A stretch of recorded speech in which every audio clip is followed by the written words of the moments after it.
Le port d'armes. Un sujet brûlant, n'est-ce pas? On entend souvent tout et son contraire. Ici, on va faire une pause, mettre les émotions et les opinions de côté pour simplement décortiquer une argumentation bien précise, celle d'une perspective libertarienne. On va plonger dedans pour voir comment elle est construite brique par brique. Alors, par où commencer? Eh bien, cet argumentaire, il démarre avec une question qui a l'air toute simple, mais qui en fait est la clé de voûte de tout le raisonnement. Qu'est-ce que c'est vraiment une arme? Et on va voir que la réponse, elle n'est pas si évidente qu'on pourrait le croire. Prenons un exemple tout bête, un caillou. Est-ce que c'est une arme? Eh bien, posé par terre, c'est juste un minéral, rien de plus. Mais si on le ramasse et qu'on le lance avec force sur quelqu'un, là, il devient un projectile. L'objet, lui, n'a pas changé d'un iota. C'est l'intention et l'usage qui ont tout transformé. C'est précisément ce décalage qui est au cœur de la réflexion. L'argument se fait encore plus proche avec un deuxième exemple. Une main. Notre propre main. Ouverte, elle aide, elle crée, elle caresse. Mais si on la ferme pour en faire un point, dans une intention hostile, elle devient une arme. Et là, il n'y a même plus d'objet externe. La distinction repose uniquement sur l'intention. L'idée qu'une arme est d'une catégorie d'objets bien définis commence sérieusement à se fissurer. Allez, on pousse la logique à son extrême. Prenons un tank. Difficile de penser à quelque chose de plus arme qu'un tank, on est d'accord.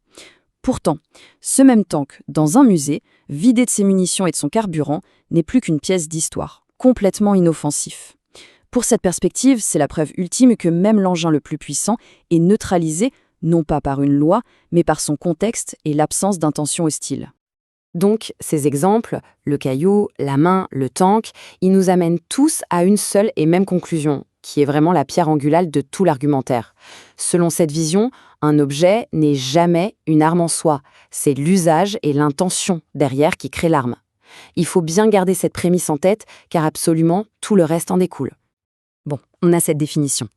Mais alors, comment passe-t-on de cette idée un peu philosophique à un argument politique? Si l'arme est avant tout une question d'intention, quelles sont les conséquences pour la loi et pour la liberté? Eh bien, la conclusion qui en découle est assez directe. Si le vrai problème, c'est l'intention agressive et non l'objet, alors interdire certains objets, c'est se tromper de cible. De ce point de vue, c'est une restriction de la liberté qui punit tout le monde pour les mauvaises intentions de quelques-uns, sans jamais s'attaquer à la racine du problème, l'agression elle-même. Évidemment, une position pareille, ça soulève pas mal de questions et de critiques. Voyons maintenant comment cet argumentaire tente de répondre aux objections les plus fréquentes. Alors, première objection, et c'est sans doute celle qui fait le plus peur, est-ce que libéraliser le port d'armes ne va pas simplement ouvrir la porte à plus de massacres? En gros, est-ce que plus d'armes en circulation, c'est mécaniquement plus de violence? La réponse qui est proposée ici, elle inverse complètement la perspective. L'argument se déploie en 3 temps. D'abord, on nous dit que les agresseurs ne choisissent pas leur cible au hasard. Ils privilégieraient les lieux où ils savent que personne ne pourra riposter. Ensuite, une population armée agirait comme une puissante dissuasion, rendant chaque attaque potentiellement bien plus risquée pour le criminel. Et enfin, si une attaque devait quand même avoir lieu, une riposte immédiate par un citoyen pourrait arrêter le drame bien avant l'arrivée des forces de l'ordre.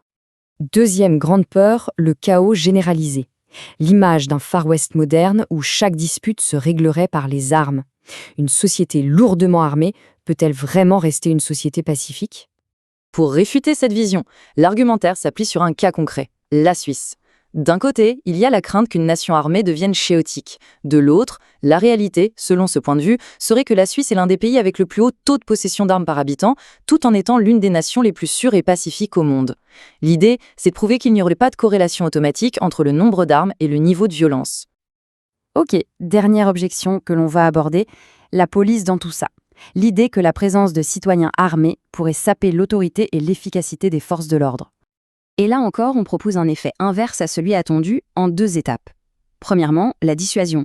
Si les criminels craignent des citoyens armés, la criminalité baisserait et la police aurait donc moins besoin d'intervenir. Deuxièmement, un effet plus politique.